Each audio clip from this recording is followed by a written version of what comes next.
দল, আর এই পাশে আছে রস্বইকার দল, আর এই পাশে হচ্ছে রস্বউকার দল। এই তিনটি দলে আমি যখন বলবো আকার দল, এখন শব্দে বলবো, তখন তোমরা কি করবা?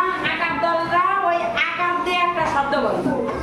আর এখন না, আর যখন বলবো যে রস্বইকার দিয়ে তোমরা শব্দ বলো, তোমাদের দল থেকে বলবো।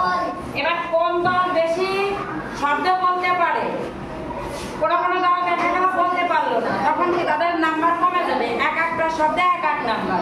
আমি সেই দলের নিচে সেই শব্দগুলো দেখবো, ঠিক আছে?